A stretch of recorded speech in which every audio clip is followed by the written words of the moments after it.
Now's the time of the show where, as a certified tour guide, it is my duty, when I get this many people in one place, to give you a tour. I gotta give you a tour the way it's meant to be done, in the basement in the Lower East Side. So here we go. It's tour time, baby. Tour time with Tom. Come on.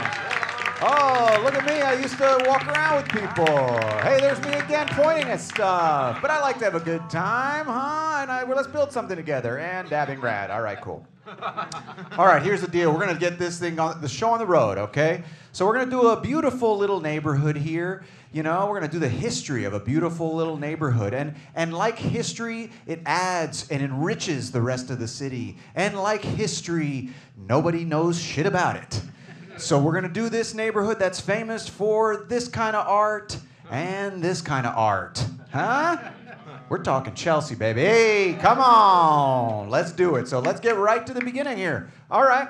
So the south part of Chelsea was part of a neighborhood known, well, not really a neighborhood. It was a settlement known as Sapokanakan, which was actually the Lenape Native Americans who lived in what is now the West Village, Greenwich Village. It was a tobacco farming and a trading post. And it actually was bought up by the dang Dutch. Bought by the Dutch. Yeah, how convenient. And yeah, it was bought by a guy who, wouldn't you believe it, looked like this. You know, that's actually him. Shock. His name is Wouter Van Twiller. Yeah, that's his name. Good old Wouter. Anyways, Wouter buys this land, and it stays kind of farms and stuff for a little while until this guy comes along in 1750. His name was Thomas Clark. He was a captain in the Royal Navy in the the UK, all that. I couldn't find a picture of him, so I have this artist rendering here. He buys up a lot of the land, right? He buys up a lot of the land, and he builds a little place to live, and he names it Chelsea. And he names it Chelsea after a place in London. It's like a hospital / like retirement place for sailors and soldiers who have retired. And it's still there, actually. You can go there in London, visit it. So he named it after a place where retired soldiers hang out. So we should just consider ourselves lucky that he didn't name it Waffle House. Okay, so let's keep it moving. So his daughter is named Charity, right? He has a daughter named Charity who actually marries this guy. His name is Benjamin Moore. He's actually a bishop. Yeah, he's a bishop. That's right, bishop. Go and get yourself a little lady, huh? That's right. Power of Christ compels him. You know? Okay, great. Anyways, he builds an estate. He builds an estate. That's really cool. He builds an estate, and he calls it the Pulpit. Yeah, that's what it's called. Ironically, I think that's the name of a nightclub in Chelsea now. But yeah, he builds the Pulpit, and now we're gonna. This is a little bit of a downer, but we got to get to it. This is important. Now, whenever anyone says the word farm in New York City before the year 1827, which is when slavery was finally outlawed, you got to think of slaves.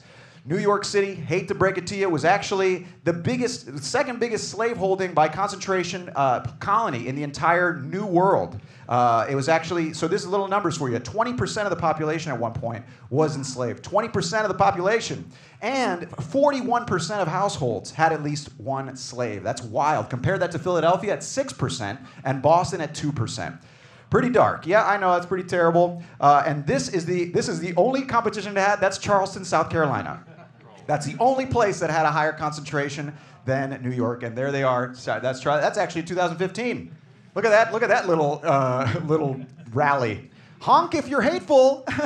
Okay. All right. That's a lot of darkness, so here's a little palate cleanser. There's my cat. Yeah, that's Lemon.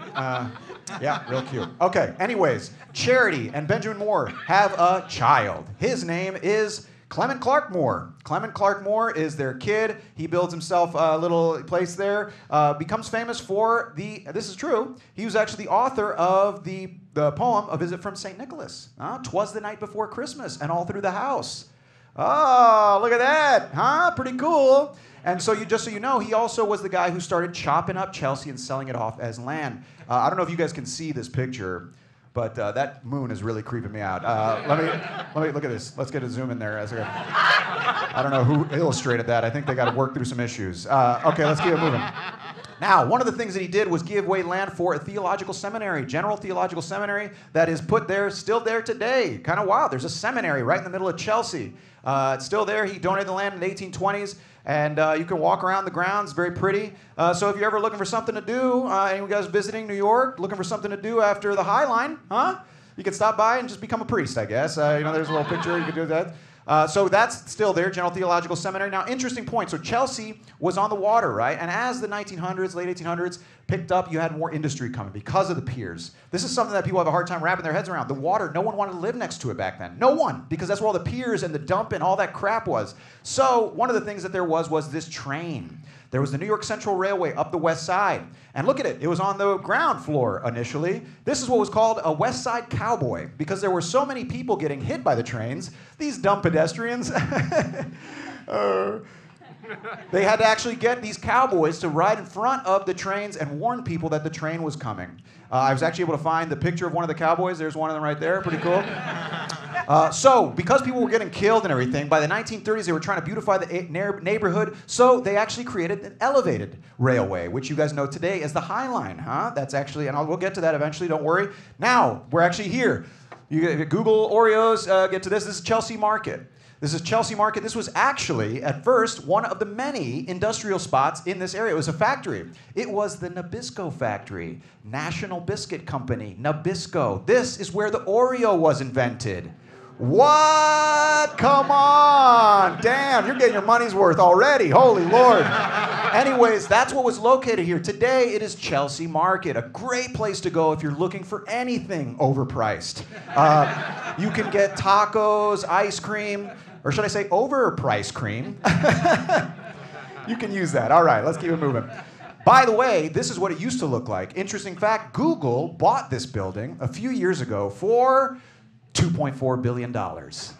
Yeah, wrap your heads around that number. Holy Lord. $2.4 billion. Just to give you an idea how much money that is. If you threw 2.4 billion pennies into the Gulf of Mexico, you would be a complete idiot. Give me that money. What's wrong with you? What are you throwing money into the water for? All right, let's keep it going.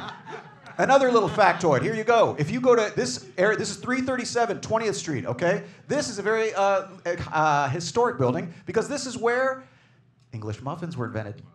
Yeah, man, look at all the stuff we're talking about. Samuel Bath Thomas, an English immigrant, brought his operation here after inventing a thinner type of crumpet. That's what it is. That's all an English muffin is. When you hear 8th graders make fun of English people and say, tea and crumpets, that's pretty much an English muffin, except the English muffin is flatter. Look at that, isn't that cool? So this is what they look like. I don't know if you've ever seen an English muffin. If you haven't, you're not living. You're not living. They're pretty damn good. All right, let's keep it moving. All right, so that's a little side. Okay, so Chelsea, we're talking about the piers, though, so I gotta focus on them a little bit. This is Chelsea Piers. Now, Chelsea Piers today, you hit golf balls, all that stuff, pretty cool. It was actually a functioning pier in the early 1900s, late 1800s, owned by the White Star Line. And in April 1912, this place where you hit golf balls was where the Titanic was supposed to arrive. Come on, man. What?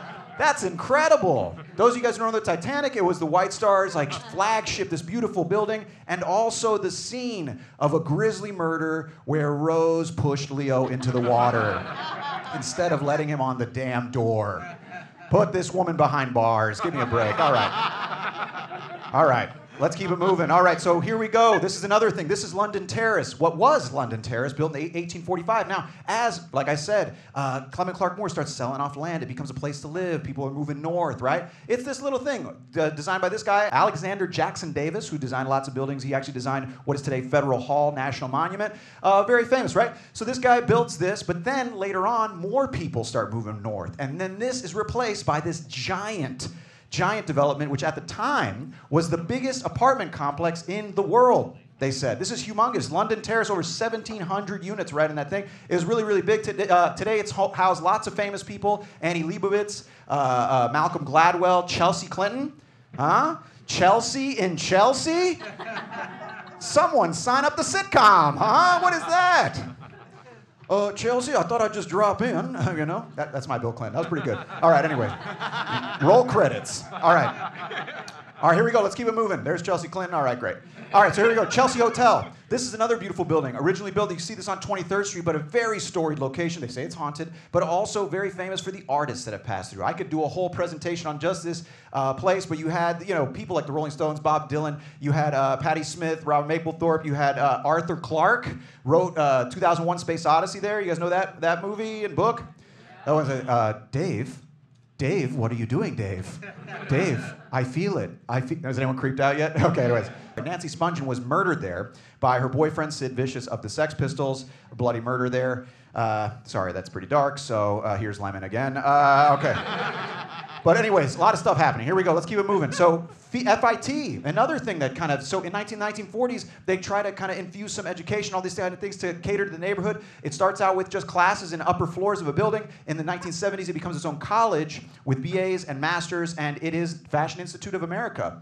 Another place that has a lot of famous alumni: Calvin Klein, Carolina Herrera, Michael Kors. So it's a big deal. And sorry if you guys aren't really familiar with this, I actually know a little bit about fashion. My ex-girlfriend used to be really into it. She taught me all the terminology and everything. This is actually true. While I was dating her, I found out that I was able to walk into a bar and immediately identify a guy wearing a Tom Ford summer business casual suit in the corner making out with my girlfriend. So, okay. All right, anyways, let's keep it moving. All right, so here we go. So artists and artist galleries start moving. The galleries start moving in the 90s. A lot of them come in. And then as the rezonings happen, when the High Line gets built up, even more come in. They say there's almost 300 in Chelsea spread out all over. So you have all kinds of art there. And I talked about the High Line. By the way, the High Line here, you can see it. The High Line was actually the abandoned railway. So the last railway line trip that was taken was in 1980. It was actually a delivery of turkeys. Yeah, what were they? The city council people?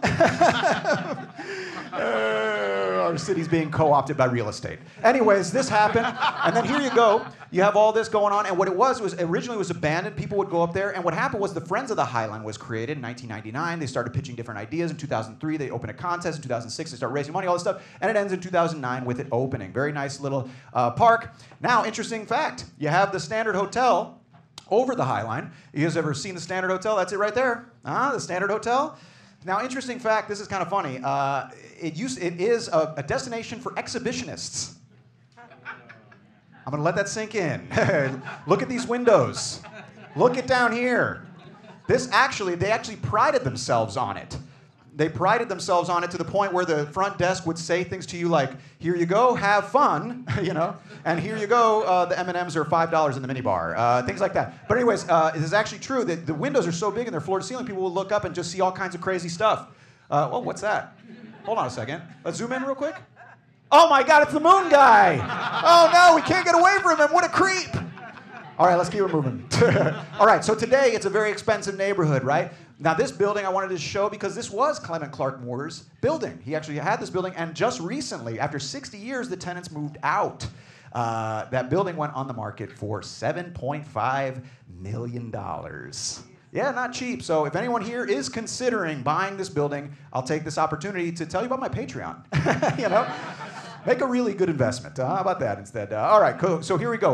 I want to tell you guys, so here's the deal. Chelsea's been through all the different kinds, so much history, so many facts, so many kinds of trivia, everything. I could spend more time on this, but that was pretty much history, the history of Chelsea. And the beautiful thing is, there's so much to Chelsea. Like this is Chelsea, huh? This is Chelsea. And this is Chelsea, huh? Pretty amazing. But that was your little trip around Chelsea, huh? Not bad, right? All right. We covered a lot. I'm going to keep this show going, though. I'm going to keep this show going with your next comic. You back there, buddy?